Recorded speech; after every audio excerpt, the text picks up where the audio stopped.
you guys are just joining us, welcome. Thank you very much for checking in with us. I'm Joe. That's Sage. That's DeAngelo. We're gonna talk a little bit about oozes. Our buddy Jeremy. I wasn't sure if I was trying to say our boy Jeremy or our buddy Jeremy, and it came out weird. But our buddy Jeremy, our boydie Jeremy, one of our best boydies, really.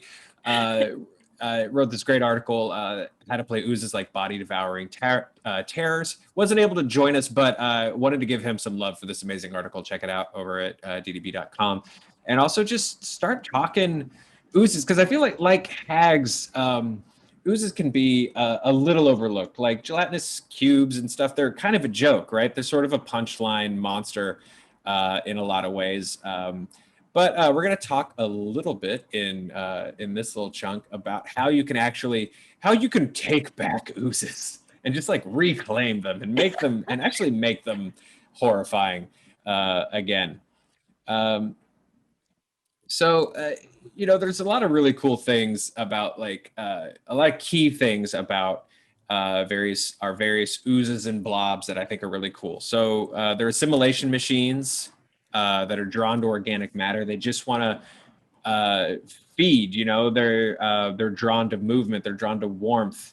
Some of them are sentient, the ones that are under control of all Duplex. But they don't really have tactics or self-preservation. It's like they just need to feed.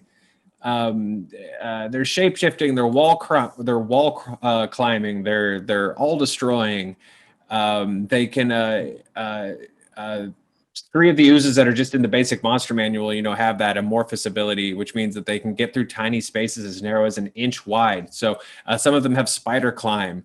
Some of them do corrosive acid damage, just upon impact and contact. So, they're unstoppable, unfeeling, unthinking killing machines that you should be very, very scared of. So I want to start with the gray ooze. Okay, so they've got a little bit of a stealth skill, along with that sort of plays into this trait they have called false appearance, which renders them indistinguishable from, say, like a wet rock or a pool of oil. So just like as long as they stay still, right? So like a trapped spider or one of those weird fish that lies on the bottom of the ocean.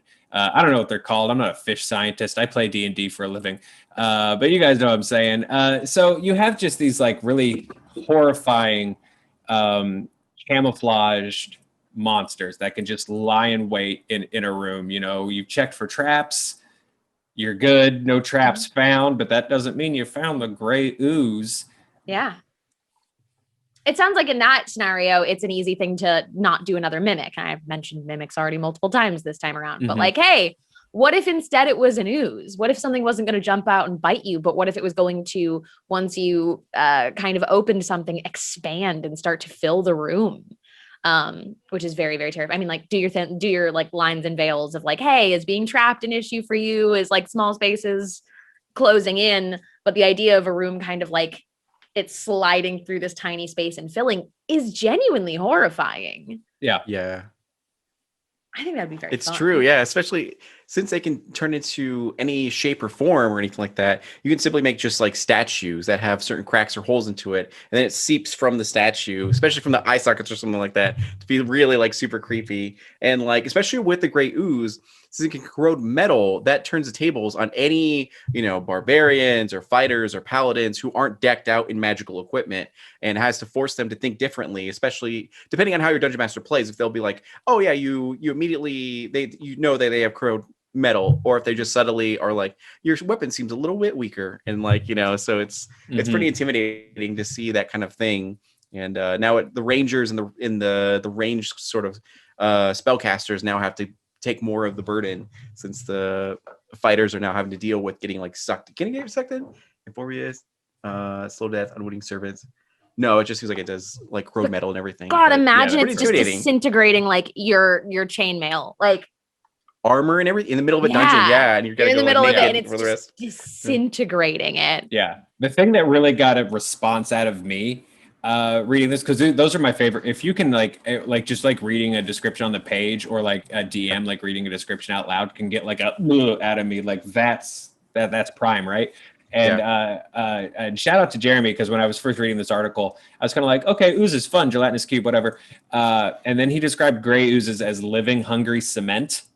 And that just got like I don't know, the idea of falling into cement is very ooky to me. I don't like that way to go. So that's why I stay away from old timey mobsters as much as I can. For the best. For the best. So we've also got the our fun little Gemini splitting ochre jellies, who are, you know, less about just like the slow nonstop corrosion. They're more about mobility and replication. So similar armor class and speed as gray oozes, but they're a little tougher.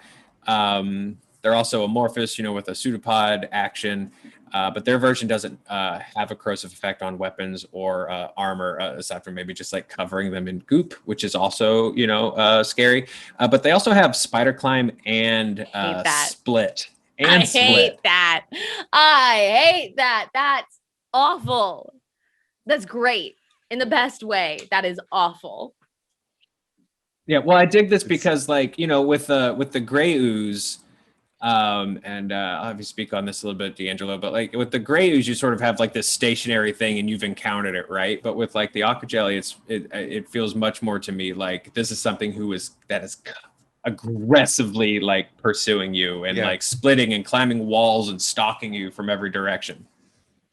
Yeah, it's like relentless, and it's and I also love how it's an unwitting servant too. So smarter creatures can actually keep them as pets. So there's a whole like thing you could do with that, like, oh yeah, meet Fluffy, and it's really just like a ton of huge like ochre jelly, and which is terrifying because if you like cut it or anything like that, it just comes into its own entity and it just continues to take you on and everything. So it's and spider climb, especially like you guys were saying, is terrifying because there's nowhere you can go that will be safe, and it's pretty cool. I think ochres are I mean just custom made, right, for that dramatic horrifying reveal from a DM that's like, well, roll perception, and you know someone finally succeeds in that perception, and all the cathedral's covered in these things and they're climbing up the walls and they're, you know, they're coming after you, and and the first time someone you know, stabs into one and it just splits in half and both of them come after you. Like, what a good moment.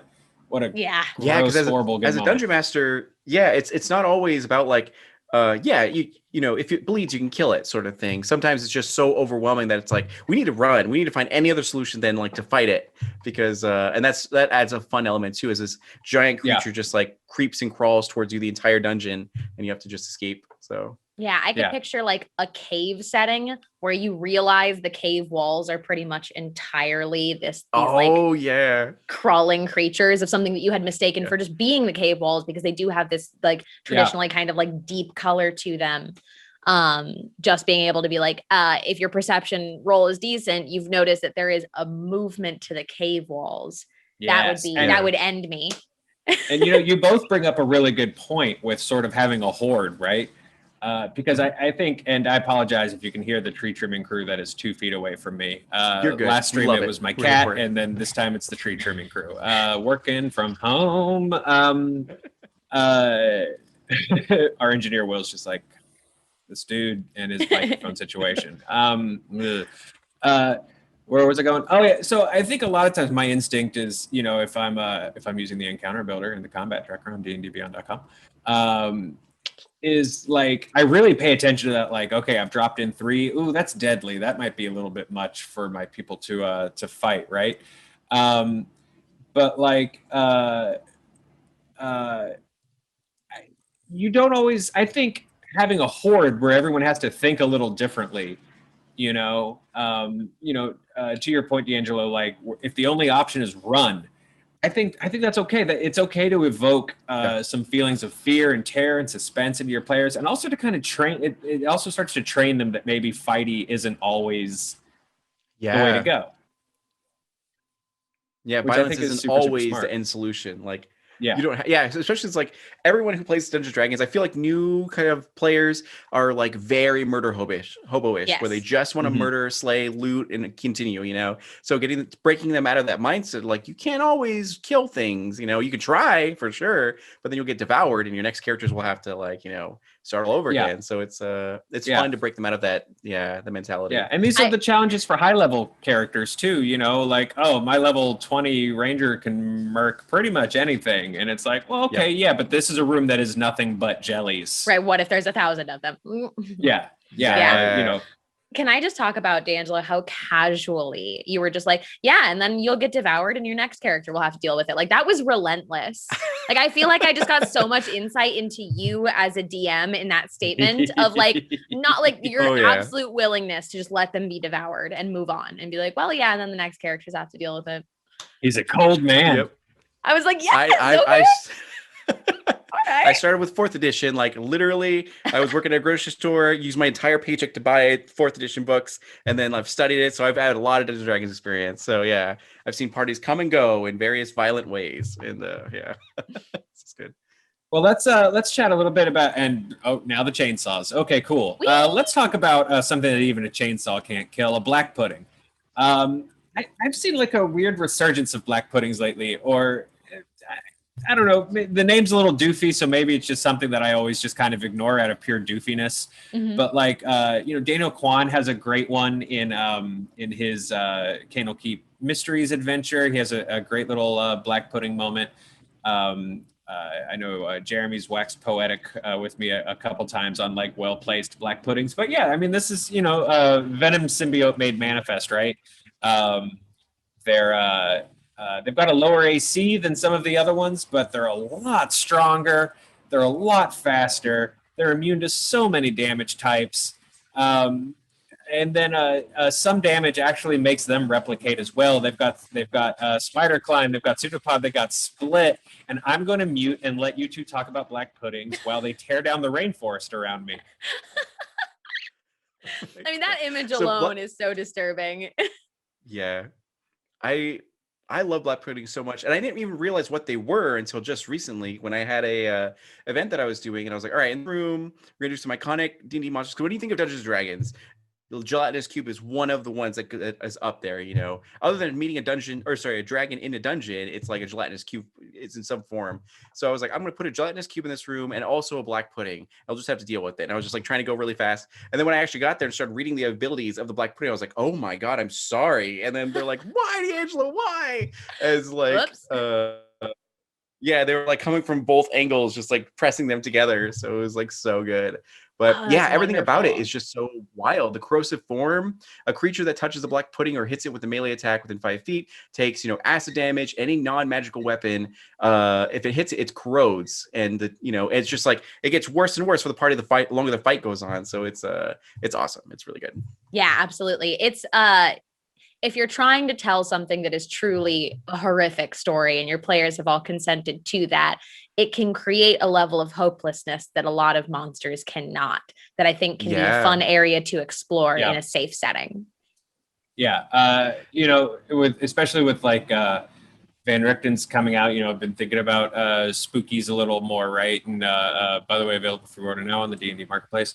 And I'll see you're doing a little Van Richten something coming up. So we'll make sure to plug that at the end here. But just like the black puddings, I mean, they're moving shadow, right? They're just these like black voids of nothingness. So your players are moving through a cave, and then suddenly they realize, as Mr. Solo once told us, like this isn't a cave. Exactly. Suddenly you are racing to get out from the interior of this ancient black pudding's lair. Is super fun and just like super scary. Yeah, I could actually see, I mean, this is a bit of a flavor twist on it, but like I could actually see a fun situation where they are kind of moving behind you like shadows for a certain amount of time. Mm-hmm, absolutely. And then that kind of like, hey, those shadows are looking a little weird. I mean, it's the same cave dilemma, but like of these things following you, and maybe you picked them up a while back and you don't know how long they've been with your party, and your shadows out of sync. Terrifying. Yeah. Ugh. Super fun. Super great way to play it. And I think we're sort of discovering this sort of like trend with oozes of like, hey, maybe we don't fight these. You know, what else? Let's get your players out of the box a little bit. And how else are they going to get around this thing? Because they're not. I mean, they're killable because it's D&D and everything kind of is. But you know, presenting them as like, no, man, swords ain't going to happen in this situation is super, super fun. Want to close out? Let's talk about the great one. So popular, and I feel like so connected to D&D, it's become a bit. You know, it's sort of almost become like a joke kind of monster. But the gelatinous cube, you know, just a big old oozy block of Jello. Low armor class, like easy to hit because it's just a big giant block of Jello.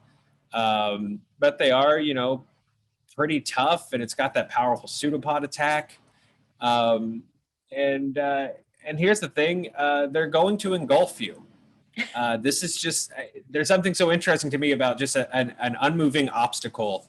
Whereas I feel like a lot of these blobs and oozes are constantly like coming for you and drawn to organic matter. I think it's kind of fun to just play a gelatinous cube as something you have to get through and solve. Yeah, absolutely. Just a great big Jello monster. I love that. I was telling a story before we started, but Joe said it was okay. Yeah, do it. I will say that I was playing a warlock in a home game that was the Undying Pact with Vecna, and she's a little bitter. She was a little bitter about an ex-lover that had wronged her and she had killed. So her unseen servant that was with her all the time and always doing things and had been along for this entirety of the game, no one knew what it looked like to her. And to her, it looked like this ex-lover of hers.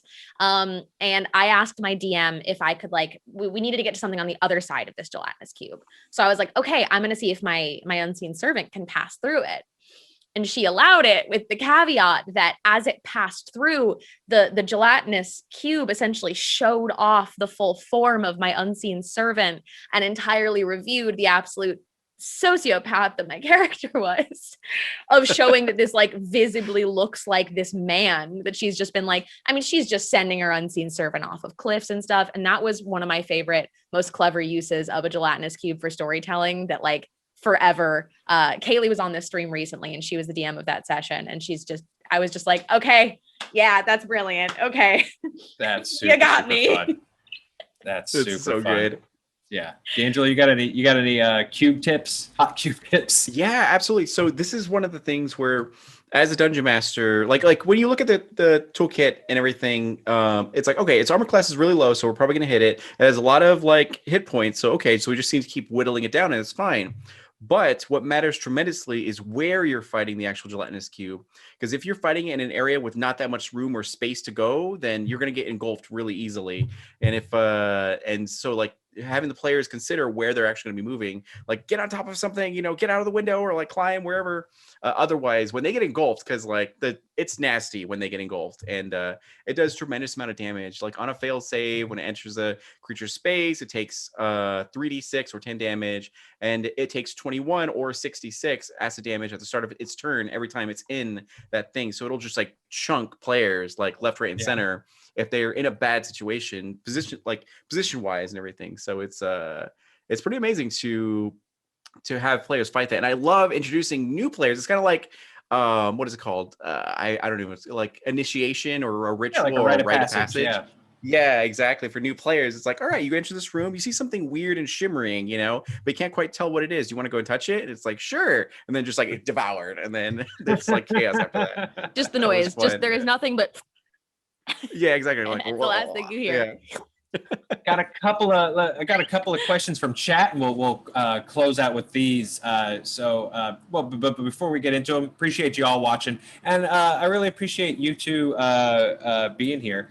And before we get into these last sort of like Q&As, DeAngelo, where can people find you on the internet? Yeah, so you can find me on all social media at @_DeAngelo. I'm always doing tabletop RPG stuff, trying to bring more inclusivity and representation to everything. I interview creatives and do all sorts of cool stuff. And I love Dungeons & Dragons a ton, as you can tell. And yeah, so it's super good. Thank you so much for being here. I appreciate it. And Saige, where can people find you in the world right now? Hi, I go by Not Sage everywhere on the internet. I am a streamer and content creator on my own channel, and I am also one of the co-founders and creators of the Pixel Circus channel. We do a bunch of tabletop content under there, and there are so many people so much more talented than I that make those possible and amazing. Failed Save is on Friday nights, DeAngelo Dice and Everything Nice on Saturday nights, fun D&D campaigns, and starting tomorrow, actually, as of our preview at GaryCon, I am on the Black Dice Society. It is an official Wizards of the Coast D&D show set in the setting of Ravenloft, and we got to write a bunch of very spooky, fun goth kids that I'm very excited for you all to meet. Very excited there to for see it. that. It's going to be super, super fun. It's an amazing cast. And the book and the Domains of Dread look incredible. 2 questions that might tie in to things that I hope to see in the Black Dice Society. Let's see here. This is from Aaron Lore, who's also one of the mods holding it down in there. Aaron Lore, thank you so much for your help. This is a great question, and we will answer it. Oblex spawns as sidekicks? ? Let's see here. Probably, you can always do that. I'm gonna say yes. Look, my home game right now, we befriend everything. Yeah. Monster shows up, it's our friend. There's an abandoned house full of monsters. We befriended them, and now the house is ours. And everything we befriended in the past now lives in the house. So I'm completely fine with an Oblex spawn. My visual of that is Slimer. Like, I know it's not a ghost, but like it's your Slimer then, right? Oh, or Flubber. That'd be amazing. Yeah. Yeah, I did. Yeah, a slime capable of assaulting the minds of other creatures. So imagine, imagine this. Let's say, here it is. An Oblex spawn. Yeah, so they're memory eaters. So they feed on thoughts and memories. So an Oblex spawn feeds on an NPC that one of your characters cares like greatly about. But something goes weird with the eating. Write this down really quick. Yeah, maybe they got struck by lightning, and now they have the memories and instincts of the person. And now they're just with you all the time in Oblex spawn form. I hate it. Oh, that's brilliant and horrifying. But I love it at the same time. The second question, let me get you all thoughts on this. DMW71 asks, any thoughts on players trying to grapple a gray ooze? I mean, if it's magical in nature and doesn't go by logic of like rope and physical grappling, I could see it. But I don't think I'd let them get away with a physical grapple. I think it would go right through. And I think that'd be a fun moment of like, try it. And it just slipping through it. Yeah. They have conditioned immunity of prone, so they cannot be like thrown anywhere. They're just always, upright. Yeah. So it'd be a fun moment. It'd be great to be like, I'm gonna tear this thing apart, and its skin just like melts as it just. Yeah. And your rope stuck there could inside be I think there could be a fun consequence if you didn't want to outright just be like, I don't know, man, you're dead. What do you want? You hugged an ooze. Like, what did you expect? Yeah. There could be a fun consequence of it, like maybe someone starts grappling the ooze and they're screaming and rapidly losing hit points, and your cleric cures them. Doesn't kill the ooze, doesn't get rid of the ooze, but it has like slowed the issue. So now they're just fused with ooze. Fused with ooze. And ooze There fuse and There ooze are also infusion. ooze folk that you could probably rule to like throw or grapple, but like other oozes, I don't know. Yeah, grappling, any kind of physical grappling would be really hard, but I think there is a fun opportunity there of being like, great, like you're helping, but you're suffering for it and you're stuck in it. So now not only do they have to defeat the ooze that is no longer spreading as much, but they have to rescue you out of it. So you can't blow that thing up because your friend is stuck in it now. Yeah. I think, there's definitely an origin story of something either great or horrible that comes out of someone deciding to hug a gray ooze. Comes out of it as an aberrant mind sorcerer. Yes, very completely into this. Right in. Hey, that's the secret of the ooze, folks. Thank you guys so much for watching, tuning in. Again, Candlekeep Mysteries on Sunday Off and Director's Guide to Ravenloft. Pre-order on D&D, on the D&D Beyond Marketplace right now. You'll get a ton of pre-order goodies when you do so. Saige, DeAngelo, thank you so much for being here with me. Joe. Twitch, thanks for hanging out with us in there. Oh yeah, no, absolutely, my pleasure. We will see y'all next time right here on D&D Beyond. Bye. Bye, friends.